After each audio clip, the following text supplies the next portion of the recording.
성전의 일을 하는 이들은 성전에서 나는 것을 먹으며 제단에서 섬기는 이들은 제단과 함께 나누는 것을 너희가 알지 못하느냐. 이와 같이 주께서도 복음 전하는 자들이 복음으로 말미암아 살리라 명하셨느니라.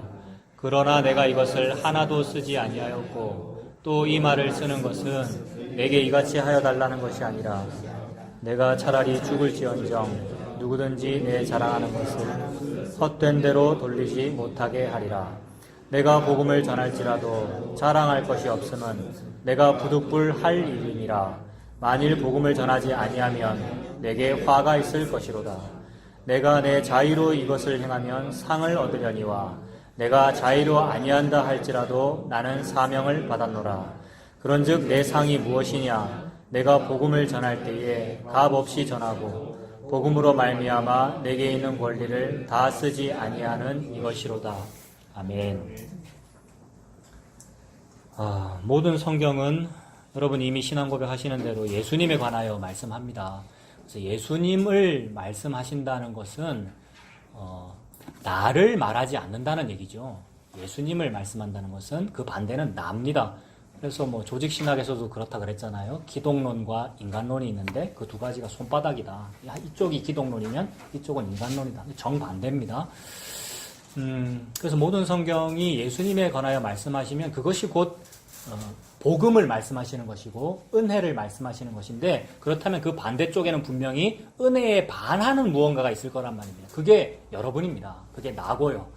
목사가 신학까지 해가지고 설교를 한다는데 그 의지가 사실 은혜를 반할 때가 너무 많더라는 거예요. 제가 저를 봐도 그렇고 지난주도 그랬잖아요. 뒤에서 영상을 보니까 아유 참 목사 네가 지금 그렇다라고 저도 느껴진다고요. 그런 식으로 예수님과 반대에 있는 무언가가 있습니다. 그래서 이제 그것이 안 벗겨졌거든요. 저도 그렇고요. 비늘 같은 것이 벗겨져야 복음이 보일 텐데 그냥 조금 벗겨진 것 같은 그런 느낌이 있고 조금은 알겠다. 근데 참 어떤 부분은 모르겠다. 지금까지 한 2, 3년간 우리 함께 성경 나누면서도 제가 녹음된 거 들어봐도 그게 인과율 설교다 싶을 때가 있고요. 다른 복음 섞었고요. 근데 그런 의도는 없었습니다. 여러분 혹시 좀 봐주십시오. 차목사 니도 성내 그걸 맞아요. 섞은 거 맞는데 의도는 없었던 것 같은데 나도 그렇게 하게 되더라. 참 인간이구나 이런 게 느껴지거든요. 그래서 이제 예수님 반대쪽이더라는 겁니다. 우리가. 그래서 그게 안 벗겨지고 복음을 모르는 채로 어느 본문을 읽어도 전부 다 내 자의로 읽게 되더라는 거죠. 어느 본문을 읽어도 전부 종교화되고 이렇게 살라는 얘기구나 싶고 구약처럼 이렇게 살면은 은혜 그러니까 좀 부자가 되고 이렇게 이런 죄인들처럼 죄를 지으면 지옥 가는 거구나 이렇게 안 해야지라고 해석하게 되는 것이 다 예수 중심으로 본 게 아니고 읽고 있는 나 중심으로 본 거거든요. 그게 우리 자의로 행한다는 거잖아요. 자기 중심으로 행한다, 자기 뜻으로 행한다, 자기 의지로 행한다. 또 이걸 거룩할 의자로 바꾸면은 자기의 의로움으로 내가 예수님 믿으니까 이제는 좀 착하고 복음으로 제가 살아낼래요라고 하는 어떤 그런 것들이 되더라는 거죠. 근데 과연 사도 바울이 그것을 말씀했겠는가? 그리고 사도 바울 자기도 자기 의가 있긴 있을 건데 하나님의 은혜로 지금 성령이 임하여 지혜와 계시의 정신으로 쓴 것이고 하나님께서 이것을 말씀이라고 신약 성경으로 말씀으로 계시로 말씀하신 것이니까 이건 분명히 예수에 관하여 말한 것일 것이다. 이게 일단 전제가 되는 겁니다. 요것 때문에 약간 좀 확증 편향적으로 되는 게 아니라 이런 생각도 있긴 있어요. 제가 무슨 본문을 읽든지 무조건 이거는 예수 중심으로 봐야 되고 십자가 중심으로 봐야 돼. 이러니까 내가 또 그걸 의지를 내갖고 고린도전서 오늘 본문도 이거 분명히 복음 쪽으로 내가 해석해야 돼. 그런 것도 좀 있습니다. 그래서 토요일까지 막 그런 게 막 고민이 돼요. 막 생각하면서 잘 안 되면서 막 하기도 하거든요. 그래서 어떤 때는 수학 문제 풀 때 뒤에 답지 먼저 보면 안 되잖아요. 그래서 착하게 성실하게 공부할 때는 그냥 푸는데 어떤 때는 답지를 보기도 하고 이러는데 저에게 답지는 여러 설교들이죠. 여러 복음 전하시는 목사님 설교를 듣기도. 어떤 때는 일부러 안 듣고 내 마음대로 한번 해봤다가 나중에 들어보고 나중에 들었을 때 일치하면 막 기분 좋고 내랑 다르면 내가 또 실수했구나 이러기도 하는데 이번 주는 봤을까요? 안 봤을까요? 지금 막 여러 가지 봤습니다. 봤는데 근데 감사한 것은 일단 저와 여러분에게 그런 전제가 있어야 된다는 거 알아진 거. 그러니까 성경을 그냥 무턱대고 읽으면 내 자의로 읽어지고 일단 기본 전제는 내가 죄인이다. 나는 내 자의로 하는 것이 죄고 모든 성경은 예수 그리스도를 말씀하신다. 이게 그래도 기본 전제가 된 것이 너무 감사한 일이고요. 이런 걸 전제로 안 가집니다. 왜냐하면 다 자기 가능성을 믿기 때문에. 근데 전적 타락을 믿게 되면은 기본 전제가 내 의지는 틀렸구나가 기본 전제가 되죠. 그래서 지금 사도 바울이 무슨 뭐 사례를 받고 안 받고의 일, 사명 감당하는 일, 교회로부터 월급을 받고 안 받고의 그런 일들에 관하여 뭐 말을 하고 있는데 과연 이것이 목회자가 돈을 받아야 된다, 안 받아야 된다에 대한 이야기겠는가 하는 것이 먼저 생각이 든 거예요. 혹시 그런 거를 말하는 것이라면 이때가 지금 초대교회 때니까 이때 이후로의 모든 목회자에게 행동 규범이 될 거 아닙니까? 또는 성도들에게도 행동 규범이 돼요. 자기 교회 교육자에게 어느 정도의 돈을 줘야 되고 어떻게 해야 되고 하는 것이 행동 규범이 될 텐데 과연 그런 규범을 주려고 하나님 말씀을 쓰셨겠는가가 전제가 되는 겁니다. 규범을 주는 게 아니겠구나. 왜냐하면 내 자의로 있는 것이 아니니까. 내 자의, 우리 인간이 하는 행동 규범이나 도덕윤리와는 다른 어떤 얘기를 하는 것이니까. 근데 그거를 마치 도덕윤리로 보이는 문자에 담으셨구나. 이렇게 보는 겁니다. 그래서 이런 문자를 가지고 하나님 무슨 말씀을 하실까 하는 것을 한번 살펴보는 거죠. 오늘은 9절부터 13절부터 18절까지 봤는데 그 안에 이 자의라는 말이 나오길래 제목을 이렇게 붙여봤는데 17절에 보시면 내가 내 자의로 이것을 행하면 상을 얻으려니와 라고 합니다. 그러니까 사도 바울이 복음 전하는 어떤 일, 그래서 어느 교회에 가서는 사례를 두둑히 받으면서 복음을 전하기도 하고 또 고린도 교회에서는 사례를 안 받고 자비량으로 복음을 전하기도 했는데 그 모든 일이 내가 막 자의로 의지를 내어가지고 내가 스스로 한 일이면은 상을 받을 만한 일이다. 여러분 맞죠? 이 세상에서는 자기가 무슨 기준을 정해서 나는 이 정도 하면은 내가 열심히 했으니까 이만큼 몇백만 원 돈 받는 거 맞습니다. 정해놨으면 그대로 줘야 돼요. 이 세상의 노동법이 그러하고 그죠? 일한 만큼 돈 줘야 되고 또는 또 어떤 사람은 나는 정말로 여기를 사랑해서 내가 자원봉사하는 마음입니다. 내가 돈을 받고 싶은 생각은 없고요. 내가 봉사하는 마음으로 이걸 합니다. 이러면은 또 그 사람은 훌륭한 자원봉사자라고 하면서 칭찬을 하기도 하고 뭐 지역사회가 표창장을 주기도 하고 그죠? 종교 안이나 종교 바깥에서 그런 여러 가지 일이 있단 말입니다. 다 그에 대한 칭찬이 있어요. 상이 있다고요. 그러니까 자의로 하면 상을 얻을 일이다. 근데 나는 자의로 하지 않았다는 말입니다. 사도 바울은 지금. 17절이 그거잖아요. 내가 자의로 아니한다 할지라도 나는 사명을 받았노라. 자의로 하지는 않아요. 사도 바울이. 물론 자기도 자기 의지가 있겠죠. 그러나 자의로 하지 아니하는 것이 맞다는 자의로 하지 아니하는 쪽으로 끌림을 당했어요. 이 사람은. 그러니까 자기 의지로 끌리지도 않았어요. 언제 끌렸냐면 다메섹 가다가 그죠? 다메섹 도상으로 가다가 어느 날 음성이 들려가지고 성령님이 만나진 거 아니에요. 예수님이. 그때로부터 내가 하는 모든 게 틀렸구나. 나는 지금 하나님을 위하여 다메섹으로 지금 공문받아서 가고 있는데 이거 하나님을 위한 게 아니라 오히려 하나님을 박해한 거구나. 그래서 예수님이 그날 뭐라 그러십니까? 사도 바울 보고 너는 왜 나를 박해하느냐 이랬지 않습니까? 그 사도 바울은 깜짝 놀라서 당신이 누구십니까? 왜냐하면 그 음성이 분명 하나님의 음성이고 내가 믿는 하나님인데 내가 이 하나님을 위해서 일하고 있는 건데 하나님을 박해하는 거라고 이렇게 돼버린 거잖아요. 이게 충돌이 일어나 버린 거죠. 그러니까 내 자의가 하나님을 오히려 박해한 것이다. 충돌이 일어나서 그것이 나중에 아나니아한테 만나고 형제들 만나면서 예수님으로 이해가 되었고 주가 그리스도다는 걸 알게 되었고 그 일을 다 이룬 것이 십자가라는 걸 알게 되었고 그러면 이 십자가 반대편에 지금까지 내 자의가 있었구나 이걸 알아버린 거잖아요.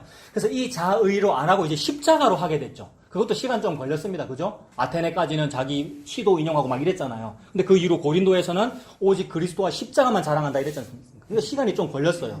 우리에게도 시간이 좀 필요하겠죠? 점점 십자가 쪽으로 와서 지금 사도 바울은 오직 십자가만 말하고 있는 중이기 때문에 십자가 반대쪽에는 자의가 있다고 지금 표현하고 있는 겁니다. 내가 자의로 안 했다. 혹 자의로 했다면 니들이 지금 자꾸 받으라 하는 그 월급을 고린도 교회는 다른 의도로 나쁜 의도로 사도 바울이 능력이 없으니까 월급도 못 받지 이러면서 너 받아라고 했던 거잖아요. 근데 그거를 지금 안 받겠다는 겁니다. 그 상은 뭐냐면 자의로 열심히 하는 사람에게 주는 상이니까 그거는 내가 안 받는 건데 나 자의로 하지 않았어 이렇게 말했고 17절에 자의로 아니한다 할지라도 나는 뭐를 받았답니까?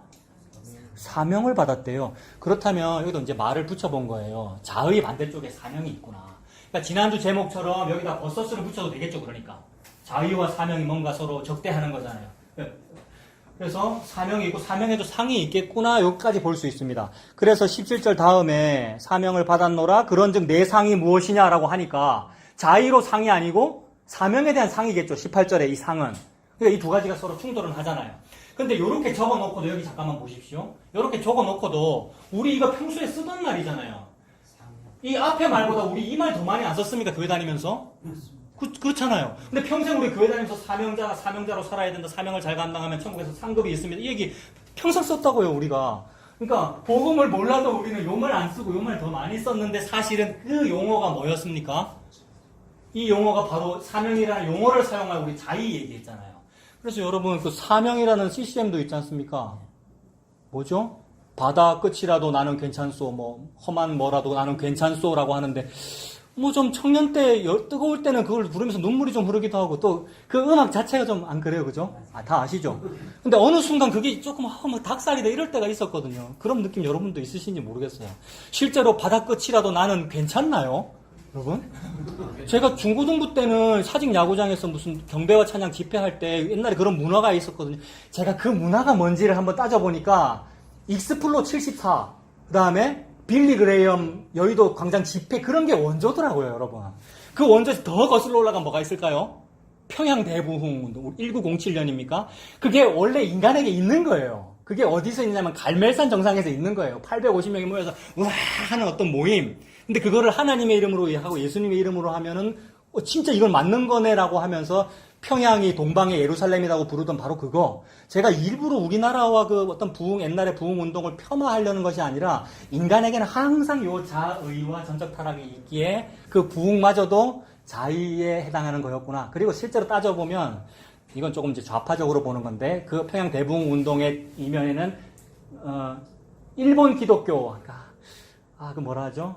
그러니까 어용이고 그 당시 일제를 정당화하기 위한 어떤 기독교의 어떤 움직임이 좀 있었다라고도 보는 분도 계시는데 이 그분은 이제 제주도에 계신 어떤 목사님인데 제가 수련회 간 적이 있는데 그분은 좌파로 분류되는 목사님입니다. 아무튼 그런 게 일리 있다라고 들릴 정도로 이게 순수한 것만은 아니다는 생각이 들더라고요. 그래서 그런 집회하면은 앞에서 사회자가 앞으로 선교사로 헌신할 청년 일어나십시오. 일어났단 말입니다, 제가. 좀 무슨 얘기하다 여기까지 왔습니까?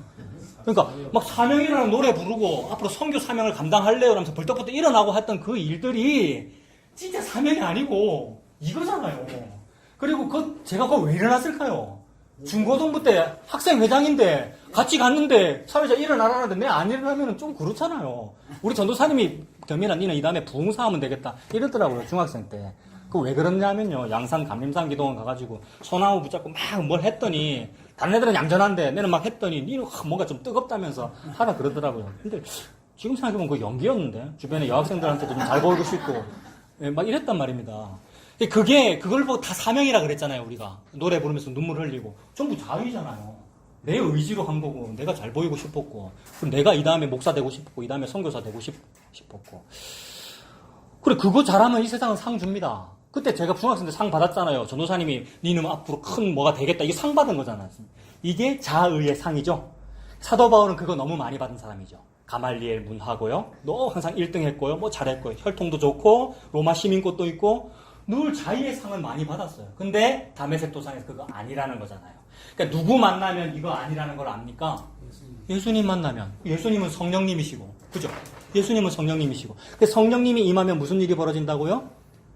죄와 의와 심판에 관하여 한다. 나는 죄인이군요. 나는 의이 아니군요. 나는 사탄과 함께 심판받는 존재군요. 내가 원래는 사탄이 아닌데 한 몸이 됐군요. 이걸 알아버린단 말입니다. 그러므로 내가 지금까지 했던 모든 것이 배설물이군요. 왜 배설물입니까?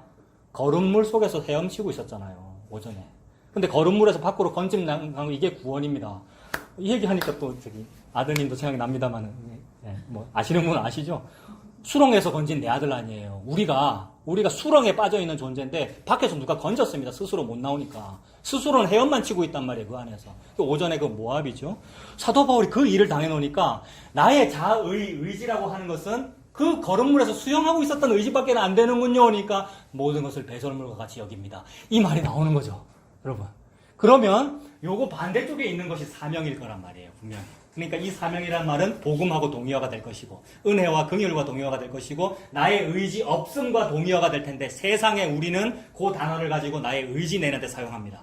이것이 오전과 똑같이 이 산이 같은 산이라고요. 예루살렘 성전, 하나님도 예루살렘 성전 중요시하고 사람도 예루살렘 성전 똑같이 중요시해요. 똑같은 사명이라는 단어 사용하고 똑같은 성령이라는 단어 사용하는데 하나님 뭔가 다른 일을 하신다. 그 다른 일을 하시는 그 자석에 당신을 끌리고 계십니까? 이걸 지금 성경은 말하고 있는 거죠. 그래서 사도 바울은 뭔가 사명에 해당하는 그 상이 있다라고 말했습니다. 자, 그걸 한번 살펴보는 겁니다. 사명이라고 했으니까 이 사명이 어떠한 건지를 보기 위해서 구약을 살펴보는데 예레미야 20장 구약 1081페이지. 1081페이지 예레미야 20장입니다. 예레미야라는 사람이 선지자로 부름받았지 않습니까? 그 말은 사명받았다는 말인데 그가 받은 사명이 무엇입니까? 예레미야 20장 7절부터 보면 뭘 받았냐면 여호와여 주께서 나를 권유하시는 것을 받았어요. 그죠? 누군가 내보다 높은 분이 내한테 뭐 하라고 권유하면은 발 뺄 수 없죠. 근데 지금 하나님이 사람 예레미야 보고 이것 좀 하라고 권유했는데 안 하겠다고 할 수 있습니까? 하게 되죠. 요나가 안 하겠다고 도망갔습니다만 안 하게 됩니까? 하나님은 뭐 하라 하면은 명령이 곧 서술이 된다 이랬지 않습니까? 그러니까 권유하면 그것이 명령이고 그것이 사명을 준 것이죠. 근데 여기 지금 권유라는 표현을 썼어요. 권유하심으로 내가 그 권유를 받았사오며 주께서 나보다 강하사 이기셨으므로 내가 조롱거리가 되니 사람마다 종일토록 나를 조롱하나이다 이랬습니다. 그러니까 우리가 사명을 받았다는 건 뭐냐 하면 뭐 목사만 사명 받았습니까? 예수 믿는 사람은 전부 사명 받은 거거든요. 즉 성도가 됐다 이 말은 사명을 받았단 말입니다. 사명이라는 말은 복음하고 동의어라 그랬으니까 여러분 복음 받았으니까 성도 된 거잖아요. 그러니까 우리가 사명을 받은 건데 그거는 우리가 사명 받으려고 의지를 냈거나 뭐 사명을 쪽으로 내가 가려고 손을 뻗쳐서 처녀 쪽에서 진리 쪽으로 우리가 간 게 아니고 그쪽이 너무 강해서 그쪽이 땡겼다는 말이죠. 그쪽이 내게로 왔다는 말이고. 그러니까 당신이 내보다 강하여 이기셨으므로 내가 그 사명을 받았습니다라는 표현이 되잖아요. 이 말은 어떤 뉘앙스가 들어있습니까? 예레미야는 이 사명을 하고 싶지가 어때요, 여러분? 하고 싶지 않다는 말이죠. 왜냐하면 이걸 하면 할수록 조롱거리가 되니까. 그래서 예레미야의 별명은 뭐였습니까? 눈물의 선지자. 늘 울어요. 울 수밖에 없고. 자기는 사람들한테 듣기 싫은 소리 하기 싫단 말입니다. 그 당시에 듣기 싫은 소리는 뭐였습니까? 우리 몇 년 안에 바벨론한테 망합니다. 이 말 하기 싫은데 자기도 다른 말 하고 싶은데 하나님이 권유하시고 나보다 강하여 이기셨으므로 그 말씀을 받은 나의 입술에서는 우리 곧 망합니다라는 말이 자꾸 나온다는 거죠. 우리는 회개해야 됩니다. 죄인이니까 망합니다. 이런 얘기를 예레미야가 하더라는 거죠. 그래서 사람 앞에 조롱거리가 되니 사람마다 종일토록 나를 조롱합니다. 그러므로 사명이라고 하는 것은 멋있고 고매하고 내가 그걸 감당할래요가 아니라 사실 우리는 하기 싫은 일입니다, 여러분. 우리는 하기 싫은데 그분이 너무 강하여 나에게 오셨고 나를 당기셨다니까 불가항력적 사명이죠. 그러면 사명과 복음과 긍휼과 전부 같은 말이라고 했잖아요. 그럼 불가항력적 은혜 맞습니까?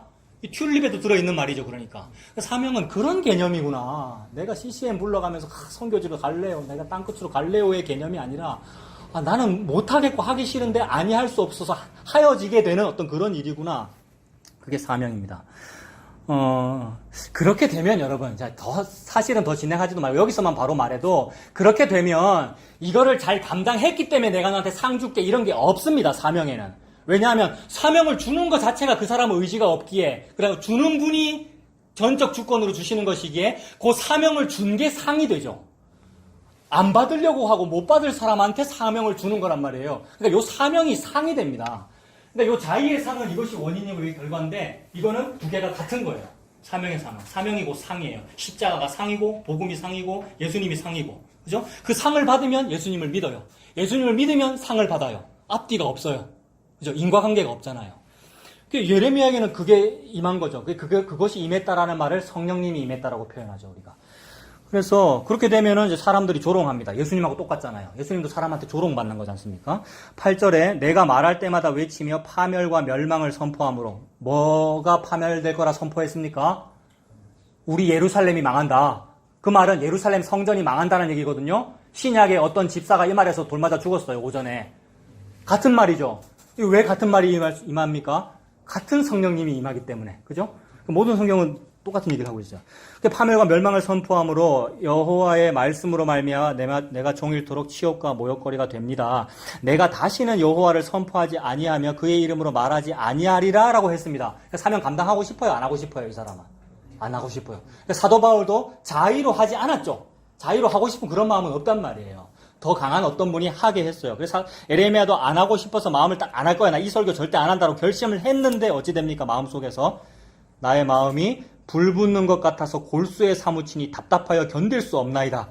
여러분, 저 청년 때나 어떤 좀 소장파 목사 할 때 요런 구절 되게 좋아했거든요. 그러니까 이 교회의 비리와 무슨 어떤 부정이 있는데 이것을 내가 말하지 않으면 내가 참을 수, 이런 거. 이게 자기 의거든요, 여러분. 그 당시에는 내가 바르다고 생각했어요. 교회의 개혁을 부르짖는 그쪽이라 생각했는데, 아니, 요게 자의라고요.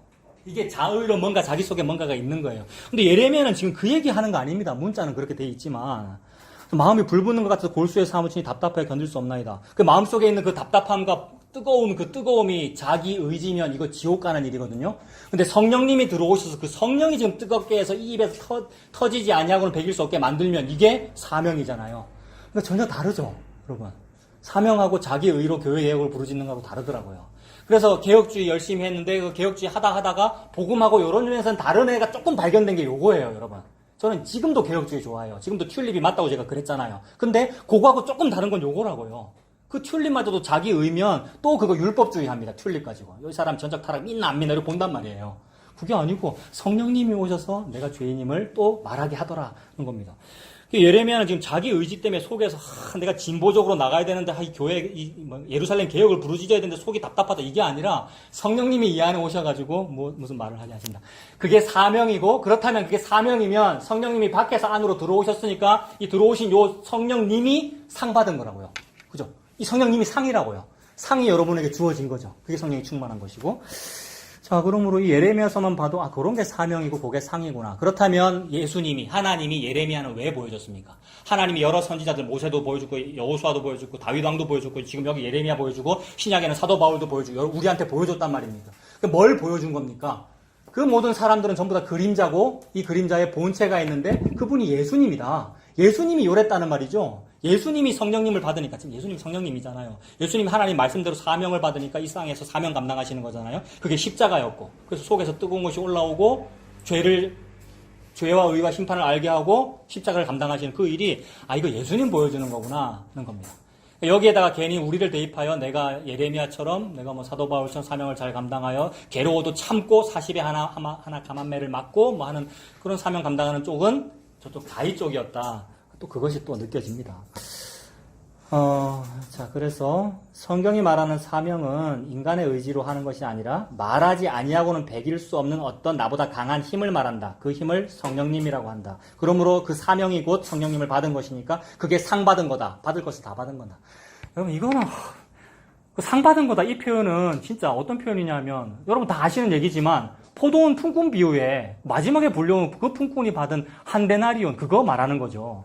이 성령님과 이 상은, 이 사명은 받으면 안 되는 사명이잖아요. 게다가 받기를 싫어했고요.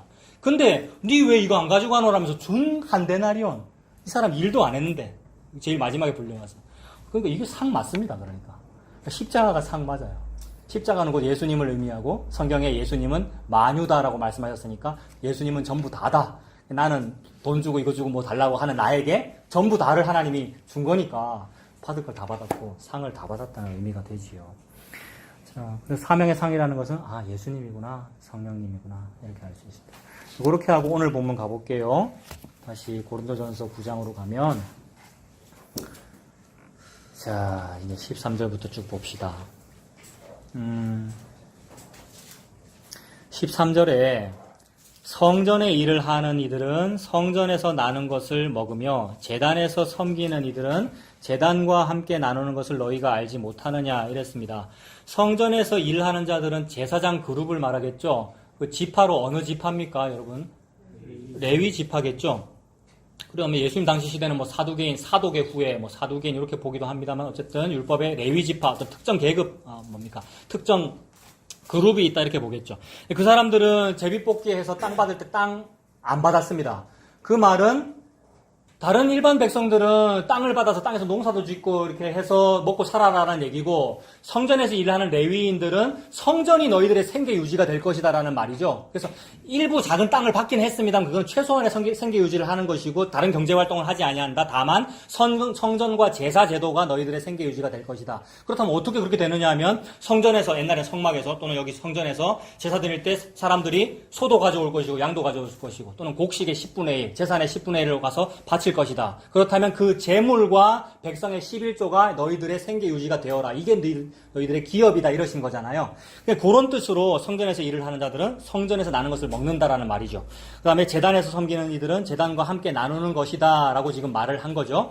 그러니까 이렇게 되면 레위인들은 자의로 뭔가를 해서 받는 게 아니고 성전을 섬기는 사명을 감당함으로써 생계유지 돈을 받는 거죠.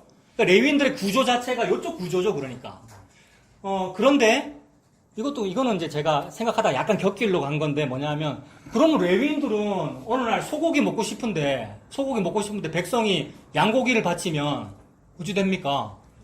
양고기 먹어야 되네요. 그다음에 나는 오늘 고기 먹고 싶은데 백성들이 뭐 곡식 바쳤어요. 뭐 곡식 소재 곡식 바치고 뭐 10분의 1 곡식 바치고 이러면은 내가 오늘 풀 먹어야 되나 이래 되잖아요. 그러니까 이거는 제가 약간 격결로 간 겁니다. 지 먹고 싶은 거 지 맘대로 못 먹는다 이 얘기죠. 근데 이거는 지 의지로 할 수 있잖아요. 지 의지로 내가 이러이러한 상을 받고 싶다 이러면 그런 상 받으려면 무슨 행동을 해야 되는지 이 세상은 다 압니다. 이 세상은 내가 요만큼 하면 얼마를 벌고 이런 일을 하면 무슨 상을 받고 이 세상에서는 대충 안다고요. 그래서 그걸 목표로 해서 일할 수 있잖아요. 근데 여기는 목표로 해서 일할 수 있는 게 없어요. 뭘 해도 재물만 줘요. 상으로. 뭘 해도 내가 바라지 않았던 어떤 재물을 준다고요. 어떤 때는 나 소고기 먹고 싶은데 마침 어떤 사람이 소를 바치면 먹을 수는 있지만 어쨌든 재물이 상이 된다는 의미가 됩니다. 재물이 생계 유지의 어떤 대책이 된다는 의미가 되죠. 그러면 그 재물 또는 11조라는 게 뭐냐 하면 이거는 여러분 11조가 뭔가 이러면은 바로 그거잖아요. 백성이 자기가 가진 것 중에 가장 좋은 거, 만물, 처음으로 태어난 거, 제일 좋은 거를 전체를 대표하여 드린다의 의미가 있는데, 우리 전체를 대표하여 하나님 앞에 바쳐질 만한 제일 좋은 첫째 아들이면서 제일 좋은 만물이 그게 뭘까 생각해보면 누구겠습니까? 사람 중에서는. 우리가 다 사람이니까 사람을 바쳐야 된단 말입니다. 하나님께. 근데 제일 좋은 걸 바쳐야 돼요. 우리 화목교에서는 제일 좋은 사람이 참목사잖아요. 제일 신학했고 농담입니다. 그러니까 사람 중에서 찾아야 되는데 사람 중에서 제일 좋은 거 누굽니까? 예수님이죠. 그러니까 11조는 예수님이다 이 말이죠. 그럼 사실 더 복잡하게 설명할 필요도 없이 레위인들이 사명 잘 감당해서 받아야 될, 먹고 살아야 될 상은 예수님이네요. 백성들이 11조 바치면 11조 먹고 사니까 11조는 예수님이잖아요. 수학적으로 연결해도 그렇게 돼요. 그 다음에 그 모든 11조라든지 그 모든 것이 상징하는 바가 뭐냐면 제사 제물이죠. 백성들이 제사 드리려고 소나 양이나 뭘 갖고 온 거잖아요. 그리고 제물이 상이 된다 이러니까 제물이 또 예수님이잖아요. 하나님이 받으실 만한 흠 없는 제물은 예수님밖에 없잖아요. 나머지 제물들은 그림자로서 니들이 바쳐봐라고 율법으로 설명한 것이죠. 근데 그대로 안 되잖아요. 우리가 흠 있는 거 자꾸 바치잖아요. 근데 예수님은 스스로 자기 자신을 제물로 드렸는데 흠 없는 제물을 드린 거고, 그래서 흠 없는 제물이기 때문에 딱 한 번 드렸는데 끝나버렸어요. 제사가. 딱 한 번 드렸기 때문에 끝나버렸으니까 다시 제사할 필요가 없느니라. 히브리서고 이것 때문에 다시 성전을 지을 필요가 없느니라가 되는 거예요. 성전의 기능은 제사의 기능이니까. 다시 지을 필요가 없는데 자꾸 다시 짓는다 그랬죠. 지난주에도. 여리고성 다시 짓잖아요. 다시 지으면 첫째 아들과 막내 아들 죽는다 그랬는데도 또 지어요. 바벨탑을 자꾸 쌓는단 말이고, 이것을 예수 믿는 사람은 무엇으로 합니까? 자기 의로 교회 건축하는 거. 교회 건축 헌금하고 입당 예배하면서 성전 건축 예배 한다고 하는 그런 일들이 다 똑같은 거죠. 짓지 마라 그런 걸 짓고 있는 거지 않습니까? 그러니까 레위인이 받아 먹고 산다는 사명의 상이라는 것은 결국 이제 예수님이 되는 거죠. 그거를 구체적으로 조금 더 살펴보면 백성들이 성전과 제단에 제물을 바칩니다. 바치면 제사장 그룹들이 그것을 생계유지로 먹고 살아요. 그러므로 바쳐진 것이 내 사례가 됩니다. 바쳐진 것이 내 월급이 된다. 이런 개념이잖아요. 그러면 구약에서 바쳐진다라는 개념이 뭐냐 하면 여호수아 6장 보십시오. 여호수아 6장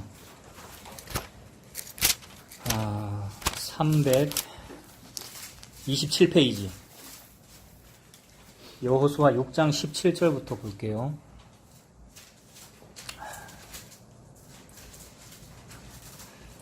이 여호수아 6장이 이제 여리고성 정복하러 가는 그 장면인데 6장 17절에 이 여리고성과 그 가운데에 있는 모든 것은 여호와께 온전히 뭐 하랍니까? 바치래요. 그러니까 지금 바쳐진다는 게 제물이라고 아까 말씀드렸고, 바쳐진 것이 레위인들이 받을 사명의 상이란 말입니다. 근데 지금 여리고성에서 똑같은 단어, 바친다는 말을 씁니다. 그러니까 여리고성을 온전히 다 바쳐라. 바치되 기생 라합과 그 집에 동거하는 자는 모두 살려주라. 이는 우리가 보낸 사자들을 그가 숨겨주었습니다. 이 얘기 아시죠? 기생 라합이 두 정탐꾼 숨겨줬다는 얘기잖아요. 그래서 그들만 살고 나머지는 다 죽는다는 얘기입니다. 그러니까 여리고성에 있는 뭐가 다 죽습니까? 사람만 죽습니까? 뭐 다른 거 다 죽습니까? 어떻게 됩니까? 싹 다 죽죠. 사람 다 죽고 생명체에 있는 동물들 싹 다 죽고 그다음에 무생물들은 하나님이 다 가져가요. 금은동철 하나님 곳간에 다 둔다 이렇게 한단 말입니다. 그러니까 생명이 없으니까 죽일 수는 없고 다 가져가 버린다는 말이죠. 인간이 못 가진다는 의미가 되잖아요. 요게 지금 하나님께 바쳐졌다는 의미가 됩니다. 18절도 보세요. 너희는 온전히 바치고, 바친다는 표현 자꾸 나오죠. 바치고 그 바친 것 중에서 어떤 것이든지 취하여 너희가 이스라엘 진영으로 바치는 것이 되게 하여 고통을 당하게 되지 아니하도록 오직 너희는 그 바친 물건에 손대지 말라. 이게 뭔 말입니까? 여러분 다시 보세요. 18절에 너희는 여리고 성 안에 있는 모든 물건들을 다 온전히 바치고 그 바친 것 중에서 어떤 것이든지 너희가 취해서 너희가 이스라엘 진영으로 바치는 것이 되지 않도록 해라 이 말입니다. 바치다는 말을 여리고성에도 사용했고 이스라엘 너희가 바치는 거 안 되도록 조심해라 이렇게 돼버리잖아요. 그러니까 무슨 말이냐면 우리가 제물을 하나님께 드린다 즉 바친다라는 말은 그 제물을 죽인다라는 의미가 되죠. 소를 하나님께 바친다라는 말은 소의 목을 쳐서 소를 죽인다는 의미가 되니까 여리고성에 있는 모든 것을 하나님께 바쳐라 이 말은 그 안에 있는 모든 것을 다 죽여라라는 말이죠. 죽이면 하나님이 가진다는 의미가 됩니다. 하나님이 무언가를 죽여서 그걸 하나님이 가지십니다. 근데 금은동철 무생물은 죽이고 말고가 없으니까 하나님이 하나님의 곳간에 들여놓는다. 이게 하나님께서 가지시는 거예요. 그래서 생명체는 다 죽여라 이랬습니다. 근데 인간이 이 이스라엘 백성들이 아까워서 실제로 어떤 사람이 아까워서 뭐 가졌죠? 신할산 외투랑 금은보화 가졌잖아요.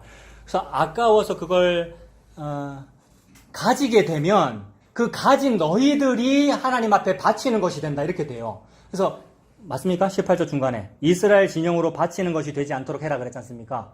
바치는 것이라는 말은 하나님이 죽일 예정이라는 얘기가 되니까 니들이 죽일 예정이 되지 말아라 이 말이지 않습니까? 그죠? 우리가 여리고성의 물건을 가지면 안 되는 거예요. 그러니까 내가 가지면 내가 바치는 것이 되어 내가 죽일 예정인 물건이 되어버려요. 그러니까 너희들은 살아라 이 말이죠. 너는 피투성이라도 살아라 이랬습니다. 에스겔 16장에 길가에 버린 여자아이 보고 너는 좀 살아라 이러는데 자꾸 우리가 살고 싶어서 죽을 일을 해요. 그게 뭐냐면 아간이 신할산 외투를 가졌다는 말입니다. 왜 가졌습니까? 내가 여리고성을 이렇게 정복하는 일을 했으니까 신할산 외투 받을 만해 라는 개념이잖아요. 하나님은 요거하고만 싸우거든요. 요게 사탄의 개념이니까.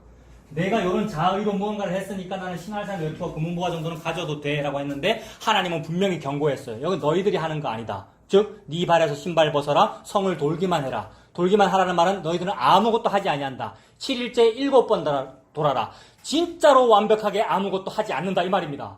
근데 이 장면을 정확하게 우리는 거꾸로 해석해요. 봐라, 말씀대로 7번 도니까 되잖아. 말씀대로 우리도 이렇게 살면 이렇게 된다라고 또 앞으로 해석하는데, 이 자유로 해석하는데, 그거는 전혀 완벽하게 아무것도 하지 아니한다 이런 말이죠. 그래서 하나님이 다 한다? 하나님이 다 했는데 감히 우리가 여리고성을 정복하는 일을 자유로 했다고 상을 가져버린다? 그러면 그게 모압의 시스템이고 바벨탑의 시스템이잖아요. 그거 하지 말라는 말이죠. 그래서 6장 그 21절에도 그 성 안에 있는 모든 것을 온전히 뭐 하랍니까?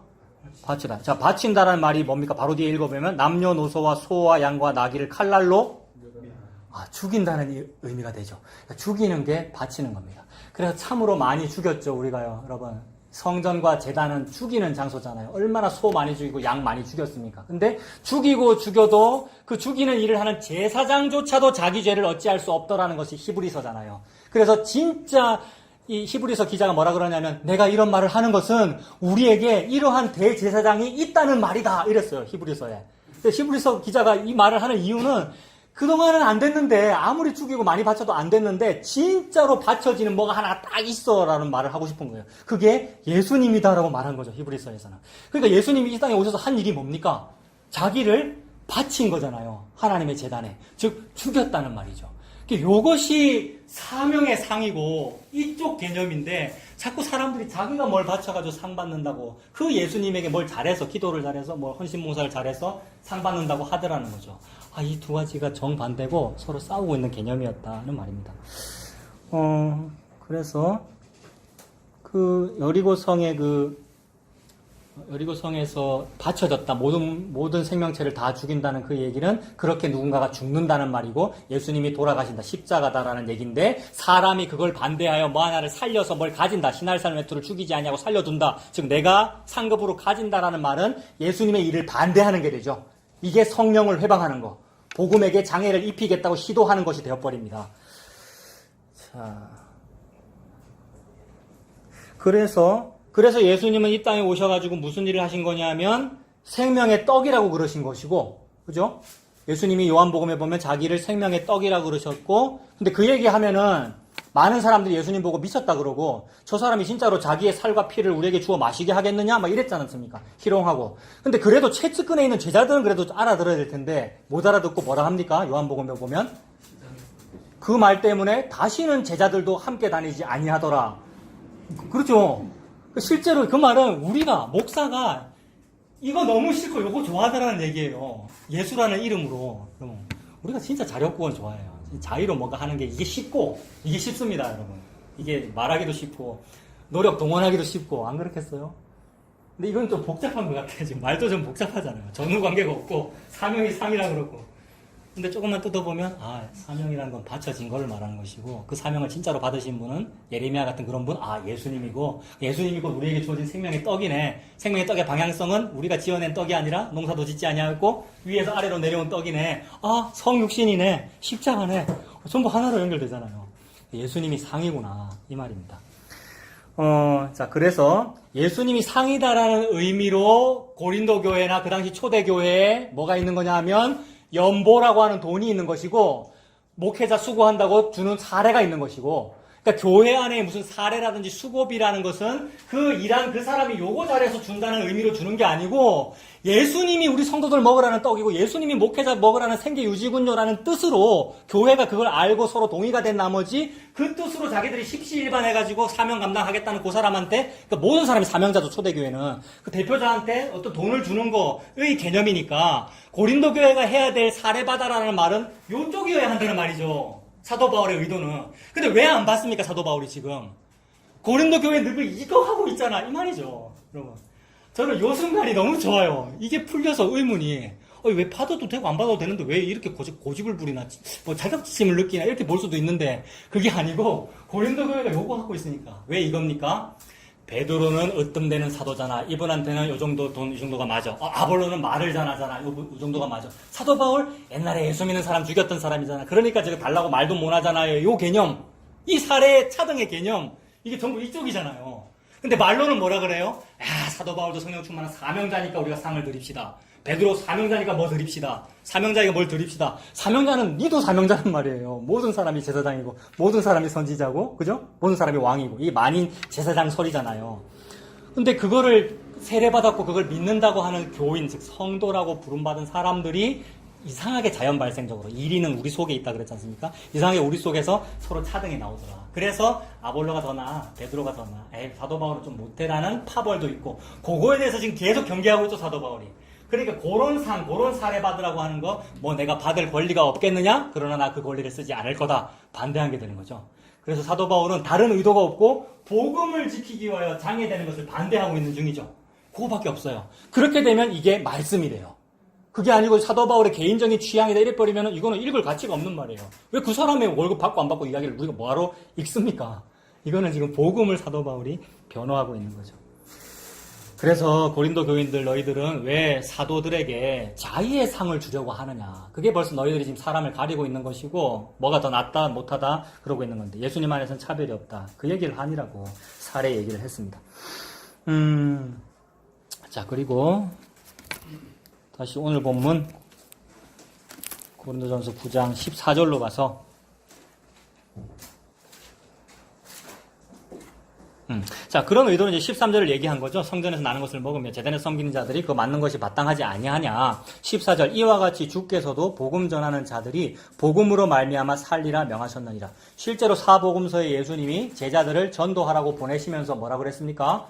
뭐 두벌 옷이나 전대나 이런 거 가지지 말고 어느 곳에 가든지 그 안에 거기서 복음을 전하고 그 받아들여지면 형제를 얻는 것이고 안 받아들여지면 발등에 먼지 떨고 나와버려라. 그 말은 먹을 거 주면 먹고 안 주면 안 먹고 보통 복음을 받아들였는데 먹을 걸 안 주진 않겠죠, 여러분? 그런 의도잖아요. 그러므로 복음을 전하는 사람은 복음으로 말미암아 살리라. 살리라라는 말은 생계 유지의 의미가 들어 있습니다. 그러니까 복음 전하는 사람이 어디 가서 전도했는데 그게 받아들여지면 고마워요 하면서 뭘 줄 거 아니에요. 그럼 먹고 살 거 아닙니까? 근데 그런 거에 대한 얘기를 자세하게는 하지 않죠. 그러니까 설교를 몇 분 했을 때는 몇만 원을 받고 이렇게 안 돼 있잖아요. 그 얘기는 왜 안 하냐 하면 할 필요가 없으니까. 왜냐하면 그런 것들은 너희에게 있어야 할 줄을 하나님이 아시느니라의 개념이란 말이에요. 진짜로 하나님이 우리 보고 기도하라고 한 것은 일용할 양식을 기도해라 이랬지 않습니까? 그 일용할 양식이라는 것은 뭐냐면 거기에 먹고 사는 것도 분명히 들어 있습니다만 그것은 참새도 주의 재단에서 새끼들 보금자리를 얻느니라라고 했으니까 그거는 믿음으로 받아들여지는 것이고 먹을 거 생기겠구나 받아들여지는 것이고 일용할 양식을 구해라 이 말은 예수님 구하라 이 말입니다. 일용할 양식이라는 말 다른 말로는 내일 양식을 구하라는 말인데 성경에서 내일이 언제입니까? 내일이 장내일이잖아요. 내일. 장내가 언제입니까? 성경에서. 다 말씀드렸죠. 영원히 장내고 영원히 옛날이란 말이에요. 옛날 전부터 장내에 먹을 것을 다 준비해놨어요. 어디에? 성전 속에 골수에 기름진 것을 준비해놨다 오전에 읽었지 않습니까? 기름 건지 많아요. 만민에게 먹이기 위해서. 그래서 성전으로부터 물이 흘러 들판을 다 채우는 이야기가 성전의 이야기고 그래서 예수님을 우리한테 먹이겠다는 말입니다. 그래서 예수님이 어디에 태어났죠? 베들레헴에? 밥그릇에. 짐승 밥그릇에. 우리가 짐승의 상태니까. 짐승 밥그릇에 태어났고 요한복음에서는 내가 생명의 떡이다 하면서 그 말 하면 예수님이 뭘 당합니까? 조롱을 당합니다. 예레미야하고 똑같잖아요. 조롱당해서 제자들도 함께 다니지 아니하더라 이랬지 않습니까? 하나님은 그 일만 하고 있어요. 그래서 예수님이 먹을 걸 준다는 말, 예수님이 먹을 거로 우리한테 오신다는 말이죠. 복음으로 말미암아 살리라. 그러면 이렇게만 살면 실제로는 돈이 없고 실제로는 밥을 못 먹지 않겠어요? 그런 일 없다. 그런 것들은 이방 사람들이 구하는 것이요 너희 하늘 아버지께서는 그런 것들이 너희에게 있어야 할 줄을 아시느니라의 일이 펼쳐집니다. 근데 진짜로 그래도 안 주면 어찌 하면 됩니까? 진짜로 안 주면 안 주고 또 여러분들이 가난해서 목회자를 월급을 못 준다든 이렇게 하면 어떻게 됩니까? 예. 들으셨습니까? 예. 힘 있으면 알바하러 하면 되고요. 여러분. 그렇죠. 예. 그거는 우리 머릿속에만 한번 상상해봤지 그런 일이 없잖아요. 왜냐하면 집사람 일하고 있고. 예. 더 얘기하지 않겠습니다. 예. 말하는 제가 좀 민망하네요. 아무튼 그건 너무 하찮고 언급할 필요가 없어서 말하지 않는다. 그거 있어야 될 줄 하나님 다 아신다. 진짜 너한테 필요한 건 예수님이야. 그 돈이 아니고. 진짜 네가 먹어야 될 일용할 양식은 예수님이야. 라는 의도로 지금 하나님은 말씀하고 계신단 말입니다. 자, 그래서 복음으로 말미암아 살리라라는 말이 그 말이네요. 복음이 예수님이고. 복음 전함으로 말미암아 네가 살게 돼. 그래서 생계 유지도 된다. 살리라 명하셨느니라. 그러나 15절에 그러나 내가 이것을 하나도 쓰지 아니하였고 즉 돈 달라고 할 만한 권리를 쓰지 아니하였고 또 이 말을 쓰는 것은 편지로 기록하는 것은 내게 이같이 하여 달라는 것은 아니다. 이렇게 표현해요. 내게 이거 달라고 내가 그러는 것은 아니고 다른 얘기예요. 다른 얘기 뭡니까? 내가 차라리 죽을지언정 누구든지 내 자랑하는 것을 헛된 대로 돌리지 못하게 하리라라는 겁니다. 사도 바울이 고린도 교인의 의도를 그대로 들어주면 고린도 교인이 자기가 자의로 상준 게 맞는 줄로 알 거라 이 말입니다. 근데 그거 틀렸다는 의미로 분명히 복음으로 살리라라고 했지만 나는 그거 안 받을 거야 라는 말이에요. 그 말은 고린도 성도들이 복음으로 살리라 했잖아요. 내가 복음으로 살도록 돈 드릴게요 라는 요거이기 때문에 안 받겠다는 거죠. 예수님의 말씀 복음으로 살리라는 요건데. 그죠? 그래서 내가 안 받아주겠다는 겁니다. 너희들의 그 건의사항 그거 내가 안 들어줄 거다. 죽을지언정 내 자랑하는 것을 헛된 대로 돌리지 못하게 하리라. 이랬습니다. 목숨 걸었죠. 요거에. 이게 도대체 뭐길래 목숨 걸겠습니까? 돈 받고 안 받고의 문제가 아닐 거 아닙니까? 목숨까지 걸 정도면. 이거 복음의 문제죠. 그러므로 내 자랑하는 것을 헛된 대로 돌리지 못하게 하겠다? 그럼 사도 바울이 자랑하는 것은 뭡니까? 그리스도와 십자가만 자랑한다. 이러지 않습니까? 그럼 이 두 가지에서 어디가 그리스도와 십자가예요? 여기죠. 이 사명의 동의어가 그리스도고 십자가죠. 이 자랑하는 것을 헛된 저쪽으로 돌리지 않기 위하여 딱 끊겠다는 말이죠. 돌리지 못하게 하리라. 16절 내가 복음을 전할지라도 자랑할 것이 없으면 내가 부득불할 일임이라. 만일 복음을 전하지 아니하면 내게 화가 있을 것이다.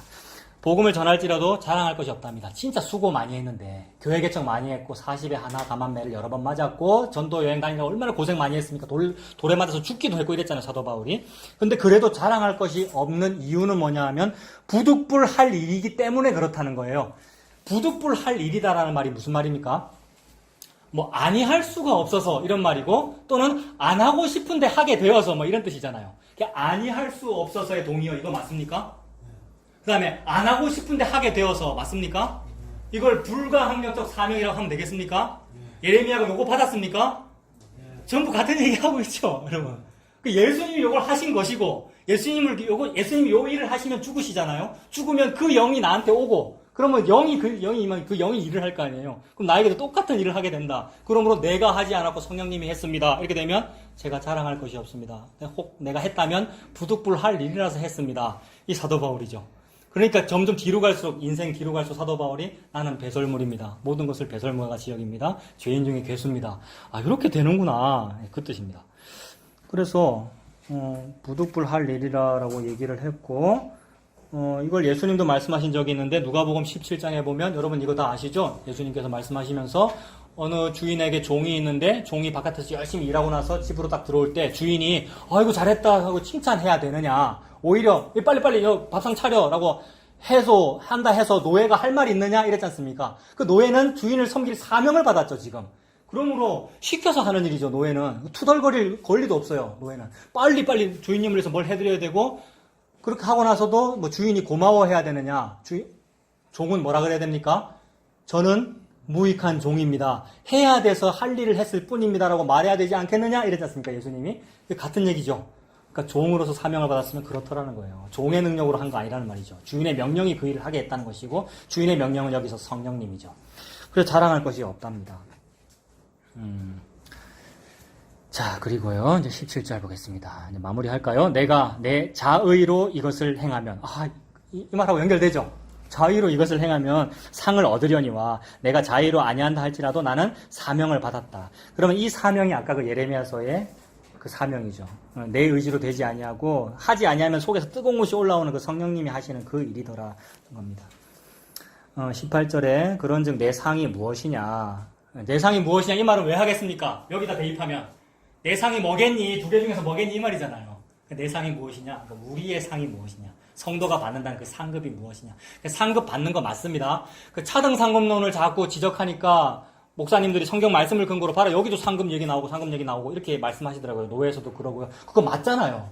문자대로 천국 가면 상 받는 거 맞아요. 그래서 사도 바울이 지금 묻습니다. 상이 무엇이냐 이랬어요. 여러분 대답하십시오. 상이 뭡니까? 예수님이고, 이 둘 중에서 이쪽을 말하는 것이고. 근데 그걸 열심히 잘하면 다른 상을 받습니다라고 말하면 그게 사탄적이고 차등 상급론이 되는 것이고. 그렇습니다. 저와 여러분이 이미 받은 상은 예수님이고 앞으로 받을 상도 예수님입니다. 내 상이 무엇이냐? 내가 복음을 전할 때 값 없이 전하고 복음으로 말미암아 내게 있는 권리를 다 쓰지 아니하는 이것이로다라고 했습니다. 자, 그런데 이 18절 요 구절을 또 오해하면 상이 무엇이냐라고 했을 때 상이란 뭐냐면 값 없이 전한 것과 권리를 다 쓰지 아니한 게 상이네요. 이렇게도 해석돼요. 문자적으로는. 맞습니까? 18절에 상이 무엇이냐 해놓고 그 뒤에다가 두 가지를 얘기해버렸단 말이에요. 값 없이 전한 것과 권리를 다 쓰지 아니한 것. 이러면은 보세요. 뭐가 요 상이 되고 뭐가 사명이 됩니까? 교회 목회자 또는 어떤 성도의 사명이. 이렇게 되면 뭐가 사명이 되고 뭐가 상이 되냐면 일을 열심히 해놓고도 돈 안 받는 게 사명이 되고 그게 어떤 미덕이 되죠. 실제로 이 세상에서는 그래요, 여러분. 뭐 잘했는데도 잘했다는 거 티 안 내고, 그죠? 뭐랍니까? 생색 안 내고 뭐 하면은 나중에 또 칭찬 듣잖아요. 참 저 사람은 뭐 진실되다면서. 근데 사도 바울이 지금 그걸 상으로 말했겠느냐 말이에요. 그걸 상으로 말했으면 요게 상이 되잖아요. 자의의 상이. 사도 바울은 지난주 본문에서도 그렇고 그 12절에서도 목적이 뭐였어요? 12절도 같은 얘기입니다. 12절 다른 일도 너희에게 이런 권리를 가졌거든 하물며 우리일까 보냐. 그러나 우리가 이 권리를 쓰지 아니하고 범사에 참는 것은 이라고 했으니까 권리를 쓰지 않는 게 핵심이 아니고 방점이 뒤에 있잖아요. 뭐가 뒤에 있습니까? 그리스도의 복음에 장애가 없게 하려고. 즉 복음 때문에 했다 이 말이죠. 그러므로 무슨 돈을 안 받았거나 권리를 다 쓰지 않는 게 사명이거나 상이 아니라 그 가운데 있는 18절 가운데 있는 복음으로 말미암아가 방점이죠. 여러분 12절에서는 복음의 장애가 없게 이렇게 말했고 18절에서는 복음으로 말미암아, 이 말은 복음 때문에 값없이고 복음 때문에 권리 다 안 쓰는 거고, 또 어떤 교회에서는요 복음 때문에 살해 받았습니다. 어떤 교회에서는 복음 때문에 무슨 권리를 썼고요. 어느 교회에서는. 그러니까 그때마다 다르다는 말이죠. 그러니까 돈 받고 안 받고는 그때마다 상황마다 다를 수 있고, 성도들이 이런 거 주장하면 안 받아야죠. 그거 거절해야 되고요. 관계가 끊어질지라도 그게 이제 맺고 끊는 것이고, 그게 면도날 같은 사랑이라고 말씀드렸잖아요. 예수님이 그렇게 하시는 거죠. 근데 어떤 때에서는 또 받아요, 여러분. 진짜로 사도 바울 고생해서 누가 연보를 하기도 하고 막 이랬잖아요. 그것은, 그러니까 그때 다른데 변하지 않는 건 뭡니까? 복음 때문에라는 말은 안 변하잖아요. 어떤 때는 복음 때문에 결혼하고, 복음 때문에 결혼 안 하고, 다 얘기했죠. 복음 때문에 제사, 제물 먹기도 하고, 복음 때문에 안 먹기도 하고 이랬잖아요. 그러니까 다 달라지는데 뭐만 안 바뀝니까? 복음 때문에만 안 바뀌죠. 그래, 그 복음이 예수님이다. 그게 삶이다. 그게 사명이다. 예수 받고 싶어 하는 사람 아무도 없습니다, 여러분. 예수님 곧 십자가인데요. 막 우리가 복음 좋아한다고 이러는 거 같죠? 그 하기 싫죠, 여러분. 막 끙끙댄단 말입니다. 토요일까지 끙끙대고, 지금 점점 끝나가잖아요. 딱 끝나면 제 기분이 어떤지 압니까? 대한민국 전체 목사님들 월요일이 제일 기분 좋습니다, 여러분. 전에 얘기했는데, 여러분. 이런 거예요. 이러니까 또 내가 또 사명자 같이 또 표현이 되는데, 예수님이 사명자이시고, 예수님이 사명이고 예수님이 상입니다. 그러니까 변하지 않는 것은 그 복음이란 말이죠. 그 복음 때문에 여러분들이 돈을 주고 받고라든지 우리가 무슨 정책을 쓰고 하는 것은 아무 의미 없다. 막 그냥 거름물 속에 있는 것이다. 그때 이치에 맞게 하나님께서 하게 하시겠죠, 여러분. 그래서 변하지 않는 것은 복음입니다. 그 복음이 예수님이고 예수님이 전부입니다. 전부를 다 받으신 여러분, 시몬 할아버지 됐잖아요. 안나 할머니 됐잖아요. 그럼 끝났다. 이게 마지막 날이구나. 그런 의미로 찬송 부르시고 그 은혜 누리고 사는 저와 여러분들 되시길 바랍니다. 기도하겠습니다. 하나님 아버지, 모든 말씀을 예수님 중심으로 읽도록 해주셔서 감사합니다. 그래서 우리가 받는다는 상이 내가 내 의지로 노력해서 받는 차등한 그런 상급이 아니고 오직 영원전에 준비되신 그 하늘의 만나 예수 그리스도이신 줄로 믿습니다. 그래서 오늘 내가 안식일 전에 2배를 거두어서 바로 내일은 노동하지도 않고 먹을 수 있는 그 광야의 만나, 그분이 바로 예수님이군요 라는 그 믿음으로 살아가도록 하나님 인도하여 주시옵소서. 예수님의 이름으로 기도합니다. 아멘.